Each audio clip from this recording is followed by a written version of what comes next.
Good evening, everyone. Good evening, everyone. First of all, I would like to thank everyone for coming out tonight to our community meeting concerning the new municipal school district bond issue. I would like to say that I am the superintendent to serve this amazing, awesome, wonderful district. This is going into my third year. When I first came to Newton, what I realized, and as I spoke to the citizens and different ones, that you were a community of family, you were a community that preserved your history, and you were a community, and you are a community that wants what's best for your children. So this is why we're here today. As the superintendent, I was tasked with the goal of ensuring that our facilities were updated. I was tasked with ensuring that our facilities are safe and adequate, and that also that we involve our community in our decisions, our parent community engagement, as well as our student achievement. So on tonight, before I go into our presentation, just to share a little bit how we came to this point. We did facility studies. We've also had audit studies of our campuses and everything that we have going on. I invited community members to come in. I invited parents to come in. We sent out surveys to our parents, asking them what direction you would like for our school district to go in. And many of them responded. We need a new elementary school. You know, our gym is outdated. We have our football field, our baseball field, it was just several things that needed to be done. In the midst of that, COVID came. COVID shut everyone down. It was a disease. But through COVID, federal funds came through as well. So we were able to do some of the things that our community was asking us to do. But we couldn't do it all.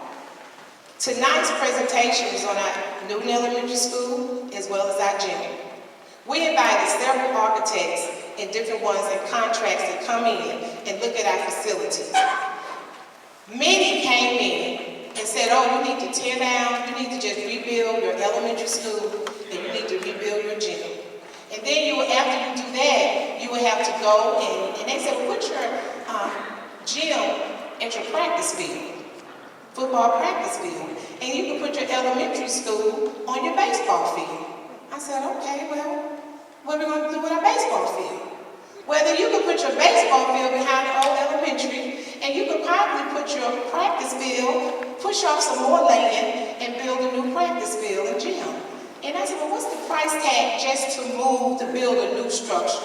And they shared with me, that would be about $25 million. And I said, well, how much will it cost me to build a new practice field, tear down the old elementary school, and then build a new baseball field? They couldn't give me a figure on that. And so we went a little further, and so I came across Mr. Bailey. And when Mr. Bailey came in, he sat down with me. He didn't go across the district first. He came and sat down, and these was his exact words. Tell me about your community. Tell me about your people, your students, and your community. And I began to share with him that they are people of family, they're generational. Their parents went to this school district, their grandparents, now their children and grandchildren. I said they're generational homes where we have parents that live with their grandparents and they go home to live with their grandchildren.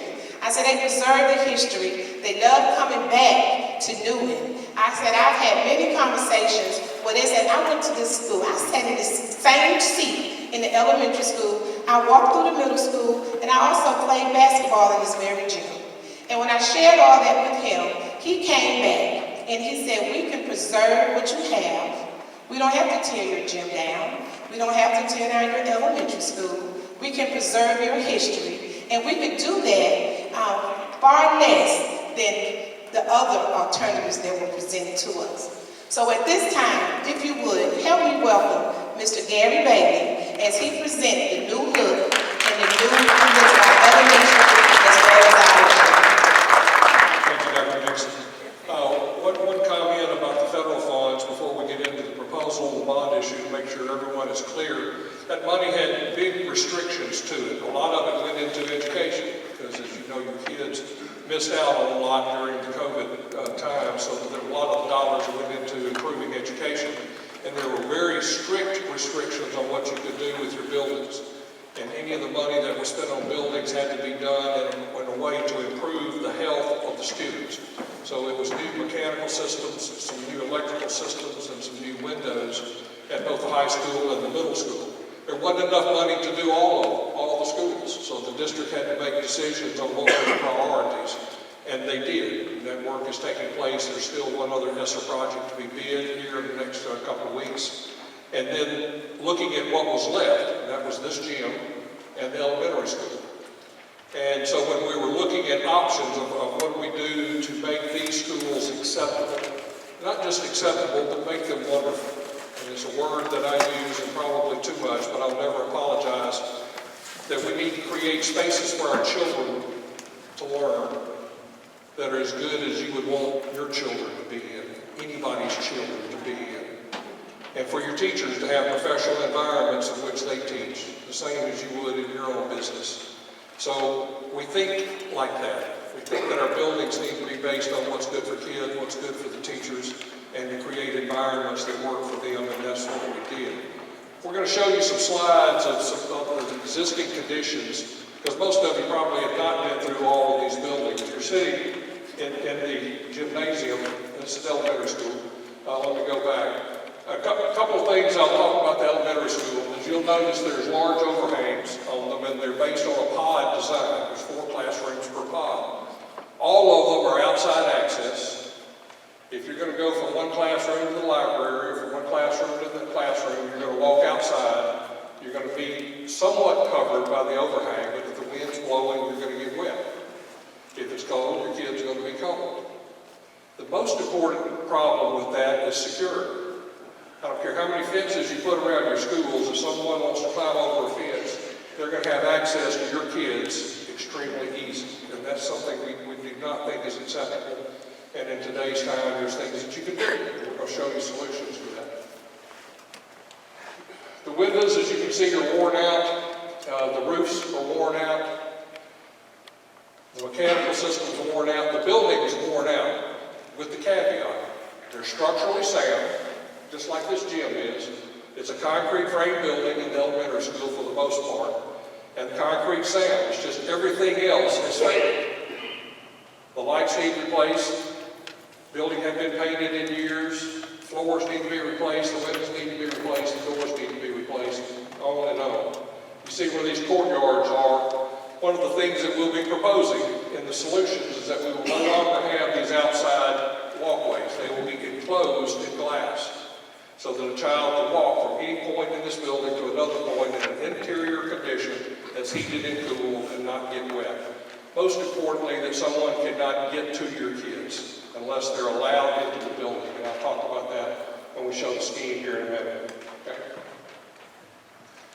The gymnasium, as you well know, you're sitting in it, is in the upper portion of the building, and you've got your locker rooms here on the front, which are right here. And underneath is storage and physical plant situations. As you well know, you walk through the back of the building to get into this building. There was no sense of entry. I don't know if you've used those toilets. I have. And it's not a place you would want to go to the restroom on a regular basis. It's not acceptable. It's not handicap accessible. And it's not a sanitary environment. Now, let me be clear, this district does everything they can to put Band-Aids on these buildings. And I'm serious about that. They keep things running. The heat is not working in this building right now. They're going to get it back up and running, but it takes more Band-Aids to keep the heat going. There's no air conditioning in this gym. These windows leak, the roof leaks. If you walk through the locker rooms, they look like they're 60 years old, and they are. They're just outdated, and they need improvement. The good news is they can be improved. You'll see toilet partitions that are having stress added to them. Fixtures need to be replaced. If you have a 60-year-old house, I guarantee you replace the roof probably twice. You replace most of the mechanical system, if not all of it. Your electrical fuse boxes have been replaced with breakers. You've replaced the carpet, and you've repainted several times. Public facilities are just the same. It's just they're getting a whole lot more wear and tear on them because they're being used every day. Okay. floor has been sanded so many times it cannot be sanded again, or you get into the nails of the wood floor. So it's just going to have to be replaced. Bleachers are old wood bleachers that are retractable. You'll see the center section here is retracted, and they added plastic covers over the seats, but even the plastic covers are worn out. So all of those need to be replaced. I hope that we can add a little bit more seating. You can see they filled in the corners down here with some, what I would call temporary seating. And I think on one side we're going to be able to add an additional row. And I haven't said that to you, Dr. Nickson. I think we can add one more row with the team sitting on the opposite side. So we can add some seating, but not a whole lot, but it has to be replaced. ADA access. Yeah, if you want to really bad, you can come in this back door and meander through here, but there's no place to sit if you're a handicapped person to properly see the game. And folks, that's the law. We don't have a choice in those matters. We have to take care of handicapped people. It's the right thing to do. And that can be done. You've got parking on the lower level, parking on the upper level, and there's no sense of identity to this site. When a visitor comes here, they don't know where to go. They think the entry's over here, but it's not. The entry's back here, and we're going to change all of that, okay? Let's talk about what we're proposing and why we're proposing it. This is the new image of the elementary school. And as you know, there's a pod here, and there's a pod over here. And in between is the cafeteria and the existing administration. So if you're a visitor coming to this school currently, you've got to walk down these open hallways into the middle of the campus to get into the campus, to get permission to go into a building, but you could have walked in at any given point throughout the site because it was totally open. So we're changing all of that, creating a new drop-off area out of the street and a whole new administrative area that becomes the secure entry to the building. And that's extremely important from a safety and security point of view. When school starts every day, every other door around the perimeter of the school will be locked. And they have electronic hardware on them so teachers can get in and out. Administrators can get in and out, but the public cannot get in any other door unless they walk through the main entry through a secure vestibule and be allowed into the building. I'll talk more about that here in a minute. The other thing I want to stress is that this is changing the image of this school. I'm not saying what's over there is bad, it's just outdated. And we think you can totally change the atmosphere. And by glassing in these hallways, you'll not only create a safe environment, you're creating an aesthetically pleasing environment for kids to go to school. This is an aerial view showing the canopy out front, canopy connected to the entry. The whole new administrative area is right here with the white roof. That's okay. These are the pods. Here's the multi-purpose building here. So all of them will be connected by an interior connection, and the existing administrative area will be expanded into the cafeteria to provide more seating for the cafeteria. Okay. More views of the entry area. These round windows open into the lobby, so which is also where your secure vestibule occurs. Okay. This is a floor plan showing the existing administration, the existing cafeteria, the classroom pods, multi-purpose building, and the current drop-off out front. So this will still be visitor entry, but we're cleaning that whole area up and creating a proper canopy to lead you in. You go through a secure vestibule that's controlled by the receptionist and the administrative area. You cannot enter this building unless those doors are released by an administrator. You're allowed into that vestibule, and then they have another option of letting you into the reception or letting you into the building. So you may think, okay, if I know someone, I know all these people, so I can just walk right in. No, you can't. 70% of the problems that occur from a safety and security point in schools today are done by people that know each other. It's either a spouse doing revenge on another spouse member, coming to steal one of their kids, trying to create mischief. So everyone has to be allowed and properly led into the building. And that's what this secure entry will do. Your SRO office is also right here at this entry. So during the school day, if there's a visitor coming here, they're going to come through this front door. 80% of the security problems that happen in schools happens at the front door. Now, you know, you would say it's real easy. Why can't you just go take a gun and shoot out glass anywhere in this school? And you can. I'm just telling you, historically, the problems occur at the front door. So that's got to be our most important area. The yellow areas are the enclosed hallways. Your principal's office, the guidance counselors are right here at the front lobby as well, but have their own entry so the kids can get to them very easily. Next. This is a blow-up of the administrative area and a rendering of the lobby. You can see the secure vestibule here. It has 2 layers of glass and 2 layers of doors. Reception area, principal's office, conference room, bookkeeper. Bookkeeper can control that front door as well. So if the receptionist is away from their desk, they've got a second person there that allows you in. Here's guidance counselors, and the security office is right here in the front corner. Okay. The gym, this is the view from the street when we're through. Is that this lower level will provide new parking. We'll redo all the parking on the lower and upper level. And all of the entry will be on this front corner of the gym here, just like what you see. If you're able, you come up these steps and you enter into the new lobby.